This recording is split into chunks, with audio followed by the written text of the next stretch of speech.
Bom, nós estamos aqui com o Samuel também, com relação à questão do transporte aqui, né? Que deixou os pais preocupados com relação a como as crianças iriam se é, vir para a escola. Sim, a escola comunicou que não ia ter mais transporte para as crianças e né, as minhas crianças ficou uma semana sem estudar, porque um ônibus não carregava, não trazia as crianças. Não só as minhas crianças, como outras crianças do bairro também. As mães teve que fazer um baixo-assinado, ir na prefeitura, fizeram uma correria para poder o ônibus voltar a pegar as crianças. Gustavo de Oliveira, o que foi tratado nessa reunião? Foi tratado o aprendizado das crianças nesse primeiro bimestre. Nada assim a, a respeito da condução das crianças. E o transporte, o que foi mencionado? Nada. O transporte não foi mencionado nada. Mas teve uma reunião antes dessa para avisar que as crianças que não morassem a 2 km da escola ia ser cortado o transporte. Tem crianças que moram a 1,8 km da escola, a 1,7 km, que pelo tamanho do bairro é distante da escola. Tem mãe que já não quer nem trazer o filho por causa da distância. Complicado, né? Eu mesmo moro a 1 km da escola. Para ir e voltar é complicado, pô. O bairro é grande. Exatamente. Para criança é bastante complicado, né? Imaginou a criança ter que acordar 6 e pouco, vir de a pé quase 2 km e depois sair da escola e ter que ir de a pé de novo para casa. A prefeitura tinha que olhar com carinho para as crianças, pô. Bom, estamos aqui na escola do Cruzeiro do Sul, o pai de um dos alunos aqui. No seu caso também é uma situação inimaginável, né? Pra gente aqui, a gente não mora num bairro assim, que é um bairro diferenciado, né? A gente não é um bairro de cidade, né? Que tem calçada. Então, assim, o transporte nos ajuda muito, né? Porque, e assim, eu tenho um carro, mas nem sempre eu consigo. Minha esposa trabalha em Campinas, eu trabalho à noite. E assim, a gente depende de outras pessoas. E cortar o ônibus para nós é quase uma aberração. A verdade é essa. Porque o transporte escolar nos ajuda muito. Ele é muito importante.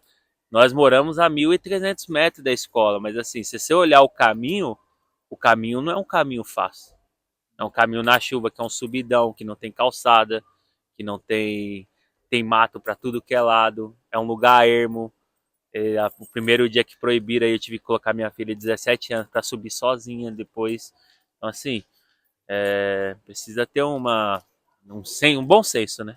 Aqui no Cruzeiro do Sul, precisa ter o bom senso para poder nos ajudar aí, ajudar os pais, ajudar as crianças. A gente mora num bairro bastante carente também, que nem todo mundo tem carro, nem todo mundo tem transporte. E assim, vai dar uma evasão escolar terrível se eles permanecerem. André, vocês estão frente a esse movimento para evitar que as crianças percam aí o transporte coletivo aqui, transporte escolar, na verdade.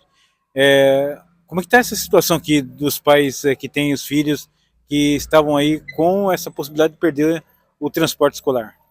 Agora, tranquilo, porque me parece que normalizou, voltaram atrás com a decisão que seria tomada de tirar o transporte, e agora os nossos filhos têm o ônibus para vir para a escola e para sair daqui da escola e voltar para casa, os pontos onde a gente recolhe eles. Então, crianças que moram a menos de 2 km aqui terão transporte normal. Normalmente. Tá aqui a minha amiga Carol, que pode dizer também que a gente teve uma grande vitória.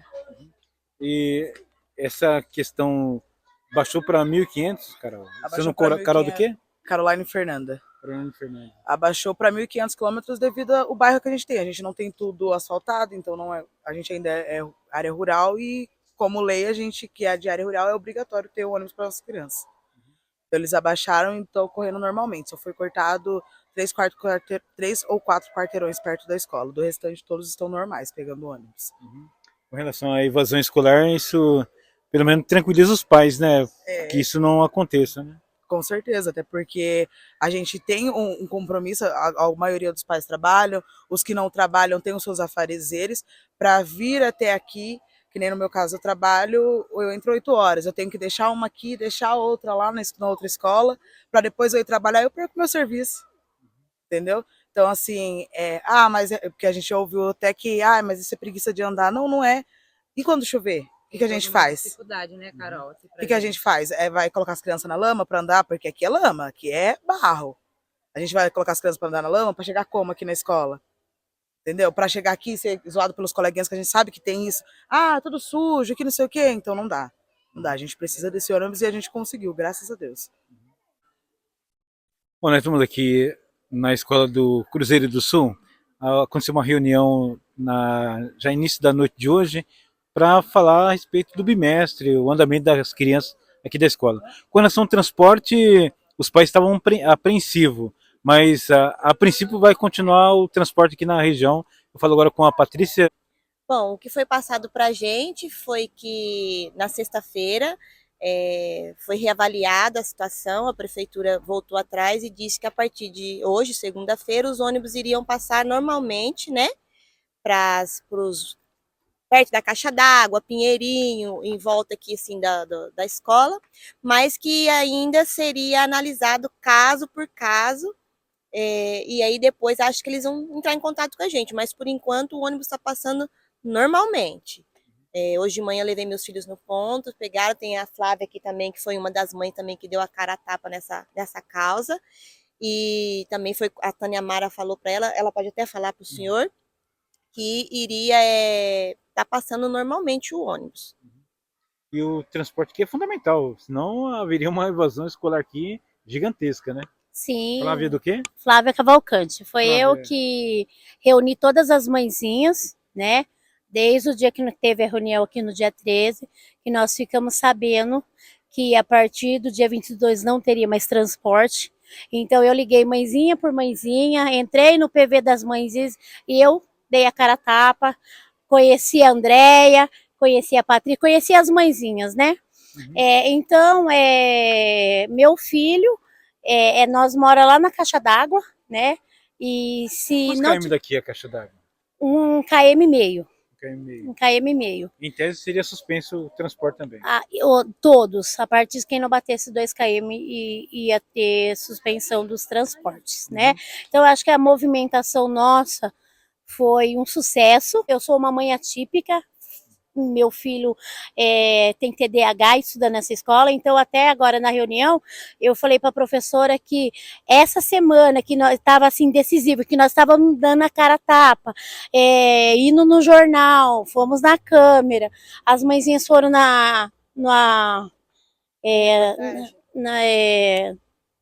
como que é? No Conselho Tutelar. Eu não fui porque o meu filho que era autista estava comigo, né?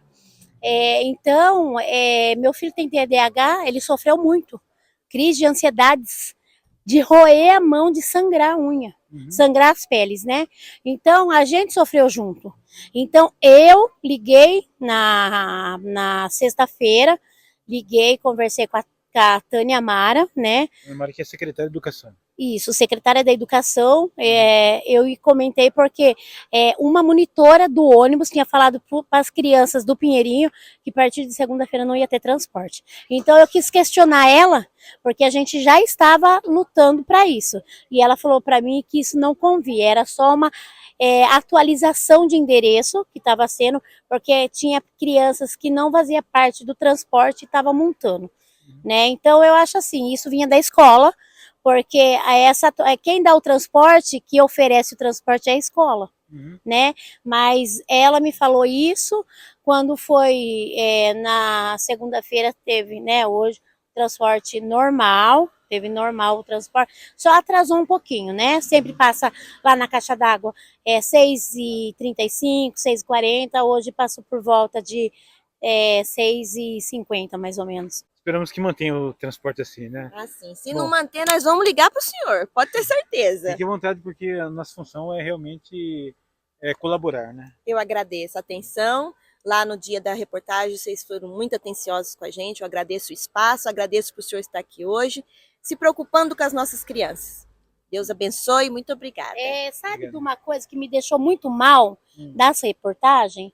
foi as pessoas que são mães dizendo que a gente estava fazendo mimimi, que a gente estava com preguiça de levar nossos filhos de a pé na escola. Eu chorei muito com isso fez muito mal, me deu um gatilho que o senhor não tem noção. Se as pessoas pensassem o quanto é difícil uma criança de 8, 9, tem crianças de 5 anos andando de a pé, não são estradas, não tem calçadas, não é asfaltada, buraco, meio do mato, isso fez muito mal, me deu um gatilho, que eu falei, nossa, a gente se reuniu, lutamos, demos a cara a tapa, pelos nossos filhos, eu lutei pelo meu filho e pelo filho das minhas amigas, porque tem mãezinha que tá com câncer, viu? Né? E eu ler isso em comentários, isso fez muito mal, porque eu falei, nossa, como que uma mãe tem coragem de falar isso de uma outra mãe, de uma outra criança? Mas a gente não vai desistir. Com certeza não tinha tem carro para trazer o filho para a escola, né? Não tem que andar a pé. E eu deixo um recado para essas mães. Se vocês não têm o mesmo problema que a gente, não opine. Não julgue, Se você não pode ajudar, não julgue. Porque só a gente, nós mães que temos nossos filhos e temos os nossos problemas, as nossas limitações, sabemos o que é trazer uma criança 1,5 km, 2 km em trajetos ruins. Então, eu peço encarecidamente, se você não tem o que falar, guarde a língua dentro da boca, que é melhor.